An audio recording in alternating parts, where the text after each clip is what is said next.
Akhirnya pada minggu kemarin, The Fed sudah resmi mengumumkan untuk menurunkan suku bunganya. Dan sehari sebelumnya, Bank Indonesia pun juga sudah memutuskan untuk menurunkan suku bunganya. Tapi apa yang terjadi dengan IHSG setelah mereka mengumumkan suku bunganya? Ternyata yang terjadi bukannya market naik, justru turun. 5 hari setelah pengumuman penurunan suku bunga tersebut, IHSG justru turun kurang lebih hampir 4%. Di mana penurunan IHSG 4% ini termasuk koreksi yang cukup dalam tentunya. Dan penurunan IHSG ini dikontribusi oleh penurunan dari emiten-emiten perbankan besar kita seperti BBRI yang turun hampir 8%, kemudian BMRI dan juga BBNI yang juga turun kurang lebih sekitar 5%. Lalu apa yang terjadi dengan IHSG? Atau sebenarnya bagaimana sih hubungan antara The Fed, Bank Indonesia maupun IHSG itu sendiri? Nah, di video kali ini kita akan bahas semuanya. Pastikan kalian tonton sampai habis ya.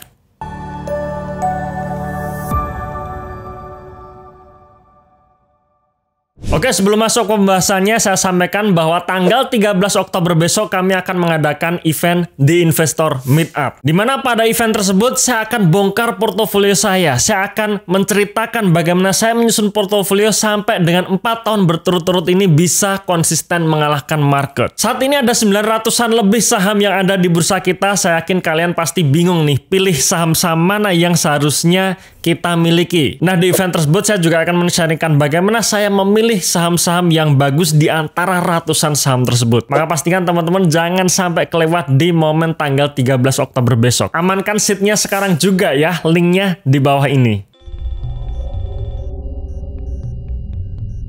Oke, untuk menjawab bagaimana hubungan antara The Fed, Bank Indonesia, dan juga market alias IHSG, maka kita harus tahu dulu apa sih sebenarnya fungsi bank sentral itu sendiri. Saya ambilkan dari situs resminya Bank Indonesia, di mana di situ dikatakan bahwa Bank Indonesia berkomitmen untuk senantiasa mencapai dan memelihara kestabilan nilai rupiah melalui pengelolaan bidang moneter, sistem pembayaran, dan stabilitas sistem keuangan. Nah, jadi ada tujuan utamanya, yaitu menjaga kestabilan nilai rupiah. Di mana di situ dikatakan ada 3 cara, yaitu yang pertama mengenai pengelolaan bidang moneter, kemudian yang kedua mengatur sistem pembayaran, dan yang ketiga stabilitas sistem keuangan. Nah, kalau kita bicara mengenai suku bunga ini merupakan bagian dari kebijakan moneter, di mana otoritas untuk menaikkan atau menurunkan suku bunga ini ada di bank sentral, alias untuk di Indonesia yaitu Bank Indonesia. Nah, sekarang kita juga perlu lihat nih, sebenarnya apa sih fungsi Bank Indonesia itu menaikkan atau menurunkan suku bunganya alias mengelola kebijakan moneter ini. Masih di dalam situs Bank Indonesia, di situ dikatakan tujuan utama kebijakan moneter adalah untuk mencapai stabilitas nilai rupiah. Di mana yang dimaksud stabilitas nilai rupiah adalah kestabilan harga barang dan jasa serta nilai tukar rupiah. Dan ini diukur dari inflasi yang rendah dan stabil. Nah, ngomong-ngomong mengenai kebijakan moneter ini, jujur teman-teman ya, bahwa kebijakan moneter itu instrumennya banyak. Penetapan suku bunga Bank Indonesia hanyalah salah satu dari kebijakan moneter yang dilakukan Bank Indonesia. Tetapi, efek penetapan suku bunga ini yang paling besar. Di situ tadi dikatakan bahwa kestabilan nilai rupiah itu diukur dari inflasi yang rendah dan stabil. Nah, di sini juga ada kata-kata inflasi. Maka bisa disimpulkan bahwa Bank Indonesia sebenarnya salah satu tujuan utamanya adalah menjaga inflasi.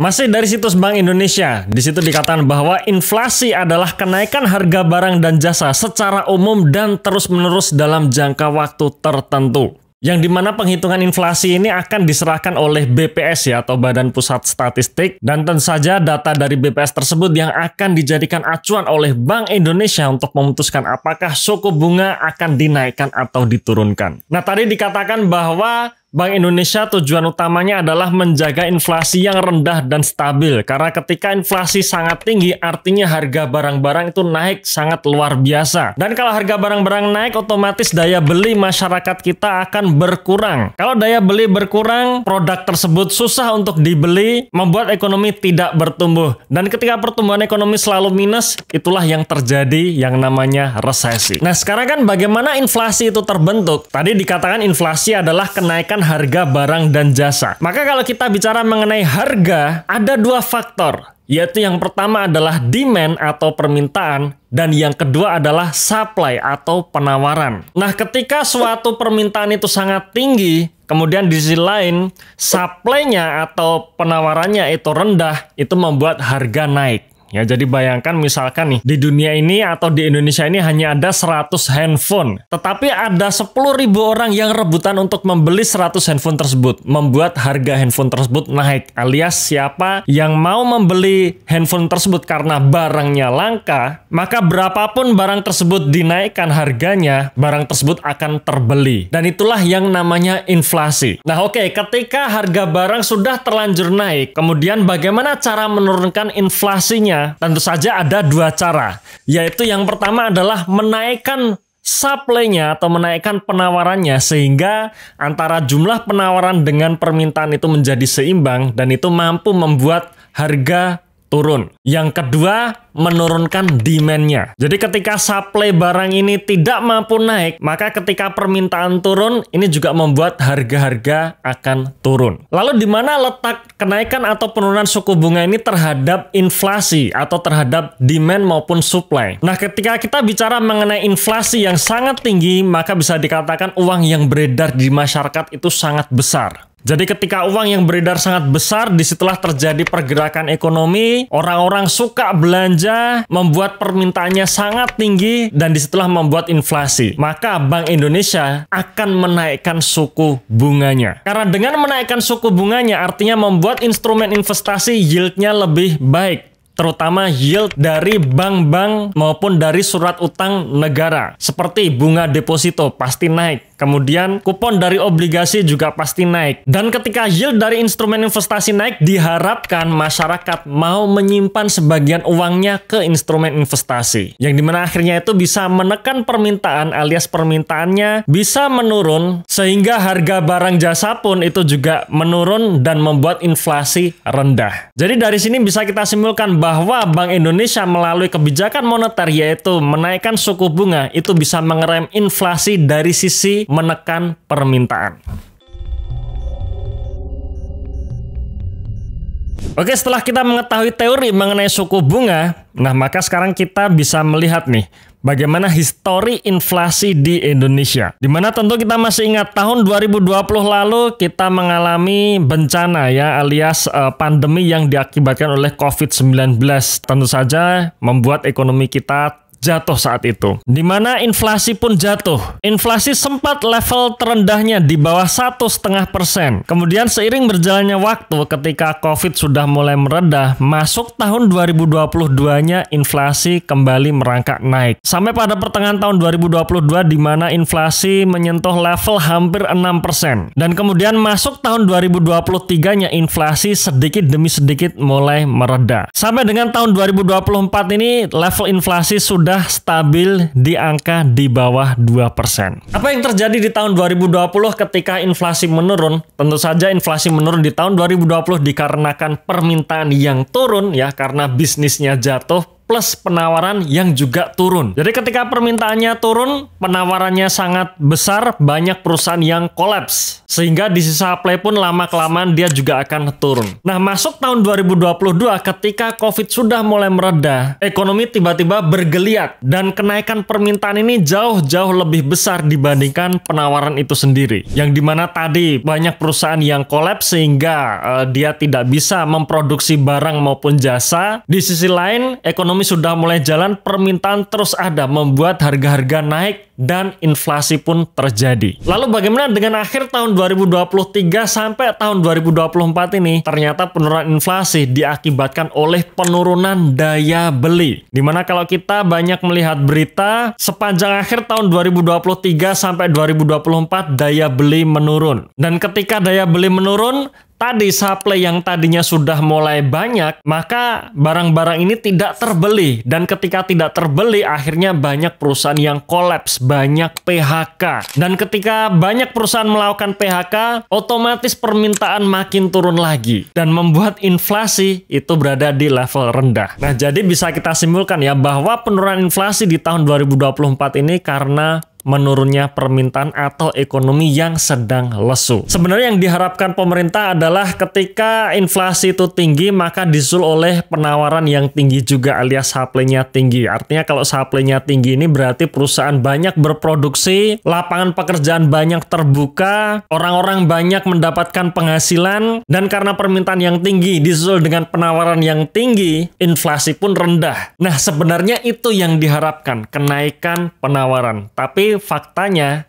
ya seperti inilah ya, banyak PHK, perusahaan banyak yang bangkrut, daya beli menurun ya. Jadi bisa dikatakan bahwa ekonomi kita saat ini sedang tidak baik-baik saja alias sedang koreksi. Nah, sekarang kita lihat perkembangan kenaikan suku bunga Bank Indonesia, di mana kalau kita lihat di tahun 2020 lalu, suku bunga Bank Indonesia terus-menerus turun ya. Ini juga seiring dengan penurunan inflasi. Kemudian suku bunga Bank Indonesia ini dipertahankan rendah sampai dengan tahun 2022. Nah, seperti yang saya katakan tadi, ketika inflasi naik, maka langkah Bank Indonesia dalam kebijakan moneter adalah menaikkan suku bunga. Maka bisa kita lihat di sini, sejak akhir tahun 2022 suku bunga mulai naik dan sampai puncaknya kira-kira di tahun 2023. Dan di tahun 2024 awal tahun kemarin sempat Bank Indonesia kembali menaikkan suku bunganya. Akhirnya di bulan September ini untuk pertama kalinya Bank Indonesia menurunkan suku bunganya pasca meredanya COVID-19.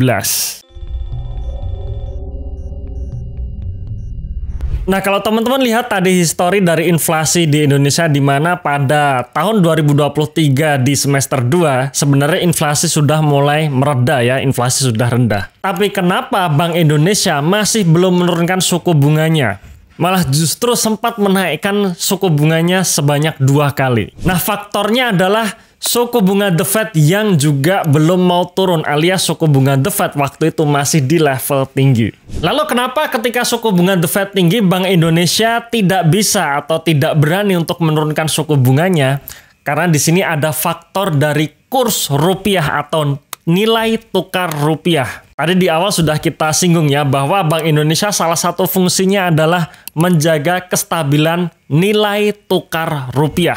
Nah, perlu kita ketahui teman-teman bahwa negara kita yang tercinta ini yaitu Indonesia saat ini masih menjadi negara net importer, di mana hampir semua kebutuhan kita itu disuplai dari luar negeri, entah bahan bakunya atau barang jadinya itu mayoritas kita masih impor. Penyumbang ekspor terbesar dari Indonesia adalah ekspor sumber daya alam ya, seperti batu bara, nikel, dan lain-lain. Nah, sedangkan untuk barang kebutuhan sehari-hari, bahkan beras pun kita masih impor. Nah, ketika kita masih menjadi negara net importer, artinya ketika nilai tukar rupiah kita melemah, alias dolarnya itu tinggi, itu membuat harga barang-barang kita juga akan menjadi naik. Karena untuk mendatangkan barang dari luar negeri, kita butuh dolar. Dan ketika kurs dolar naik, ya tentu saja membuat harga untuk memasukkan barang tersebut dari luar negeri menjadi lebih mahal. Dan disitulah terjadi inflasi. Itulah kenapa ketika suku bunga Fed tinggi, Indonesia tidak berani untuk menurunkan suku bunga. Karena ketika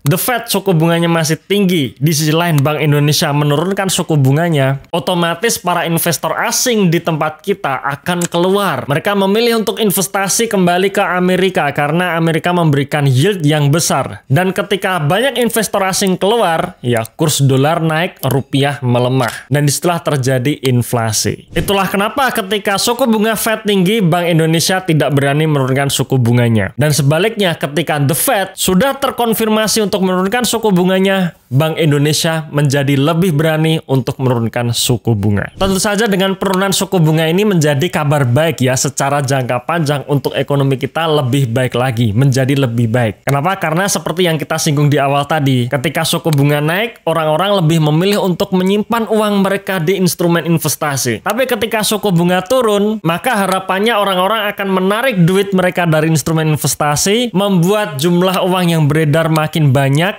ekonomi kembali jalan. Di sisi lain, bunga bank menjadi lebih rendah. Dan ketika bunga bank lebih rendah, artinya biaya dana itu menjadi lebih murah. Perusahaan-perusahaan akan lebih pede untuk meminjam dari bank, sehingga perusahaan-perusahaan bisa berekspansi. Dan ketika perusahaan ekspansi, harapannya itu bisa membuka lapangan pekerjaan dan membuat ekonomi kembali bertumbuh. Nah, jadi kebijakan untuk menurunkan suku bunga untuk kebutuhan pertumbuhan ekonomi itu bagus. Saya pun menyambut positif dengan diturunkannya suku bunga ini.